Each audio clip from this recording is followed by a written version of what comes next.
En fait, ils font tout depuis, un moment pour, créer une colère populaire, pour, pousser les gens à aller à la rue.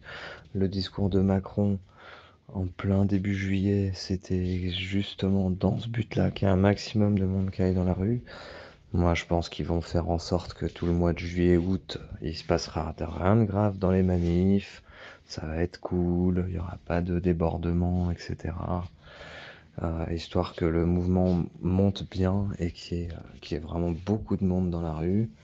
Ensuite, ils vont commencer à utiliser les médias pour retourner les gens contre les anti-vaccins qui vont dans la rue. Ils vont commencer à organiser des manifs de pro-vax, comme ils ont fait avec les Black Lives Matter et compagnie. Si les médias demandent aux gens d'aller dans la rue, il va y avoir des gros mouvements de gens qui vont aller dans la rue. Et je pense qu'ils veulent amener les anti-vax à aller contrer les manifs des pro-vax et en fait à retourner le peuple l'un contre l'autre et déclencher une guerre civile. Et ça va être un gros merdier et c'est exactement là où ils nous attendent. De la même manière que les grèves. S'il y a une grève générale du personnel soignant, ça sera jamais général déjà parce qu'il y en a plein qui sont déjà vaccinés. Ça va juste servir à ce que le système de santé se pète la gueule et qu'au final ils mettent ça sur le dos des personnels soignants anti-vax, alors que c'est eux qui réduisent les budgets, les nombres de lits d'hôpitaux, etc. depuis des mois et des mois et des mois et des années même, mais depuis le début du Covid, ils n'ont fait que baisser les budgets et réduire le nombre de lits. Et le système de santé, il est déjà au bord de se péter la gueule.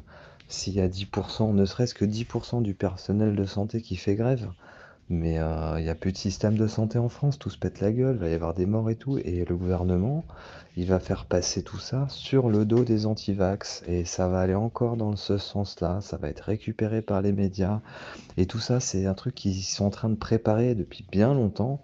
Ils sont en train de nous amener tout droit vers ça. Tu veux faire en sorte que le personnel soignant fasse une grève. Qu'est-ce qu'il y a comme meilleure solution que de dire la vaccination du personnel soignant sera obligatoire?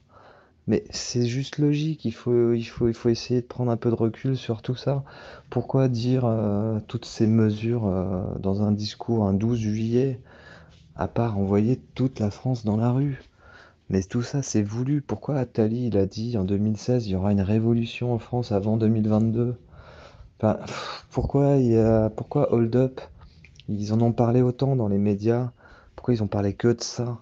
Moi, je connais énormément de personnes qui n'auraient jamais été regarder Hold Up. Ils en ont tellement entendu parler à la télé qu'ils se sont dit, bon, on va les regarder quand même. C'est bizarre qu'ils en parlent autant, tu vois. Pourquoi ils parlent autant des complotistes à la télé, tout le temps, tous ces documentaires sur les complotistes? Bah, plus tu parles de quelque chose, plus ça attire l'attention. Les gens, ils se rendaient pas forcément compte qu'il y avait des complotistes. Là, du coup, il y a plein de gens qui se sont dit, mais attends, mais s'il y a autant de complotistes, c'est qu'il y a peut-être une raison, et qui sont allés faire des recherches. Et il y a des gens qui ont ouvert les yeux grâce à ça. Mais tout ça, c'est voulu, parce qu'ils sont en train de se créer une opposition énorme depuis des années, déjà à l'époque des Gilets jaunes et tout ça. Mais tout ça, c'est voulu.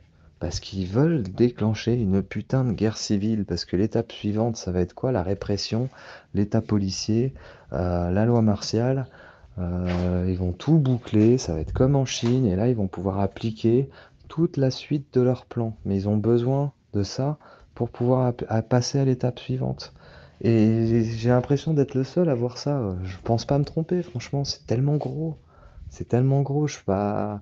Enfin, je suis pas le seul à le voir, hein. J'en ai parlé avec enfin, plein d'autres personnes. Il faut que les gens euh, soient conscients du piège dans lequel on veut les faire tomber, quoi, tu vois.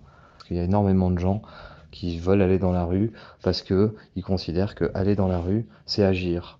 Et on sait très bien qu'aller dans la rue, oui, c'est bien, on parle, on fait des rencontres, il y a des beaux discours, etc. C'est de la bonne humeur, c'est plein de trucs, tant qu'il n'y a pas les casseurs et les CRS, je suis d'accord. Mais concrètement, c'est quoi? Qu'est-ce que ça va changer? Les gilets jaunes, il y avait des millions de personnes dans les rues. Ça a apporté quoi? Rien du tout. Le gouvernement, il n'a pas plié d'une semelle. Il n'a rien changé. Et là, ça sera pareil.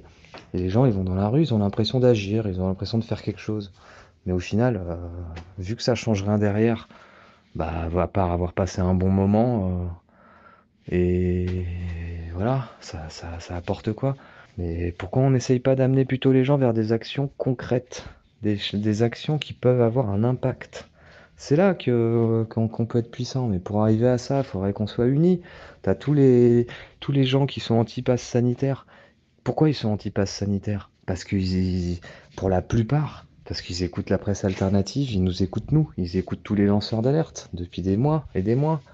Et bien si tous ces lanceurs d'alerte, au lieu de les disperser et de les envoyer au casse-pipe, si on les envoyait plutôt vers des actions concrètes qui pourraient réellement avoir un impact et changer les choses, si on était tous unanimes pour les envoyer dans la même direction, bah putain, là on pourrait avoir un vrai effet efficace, tu vois. Sauf que là, quoi? On va les envoyer faire la grève et aller dans les manifs, ça va rien apporter et ça va les amener exactement là où le gouvernement les attend. Bah moi je suis pas d'accord avec ça, je suis désolé. C'est pas pour autant que je suis contre les manifs. Je suis pas anti-manif, c'est très bien les manifs, mais ça ne servira à rien. C'est tout ce que je dis.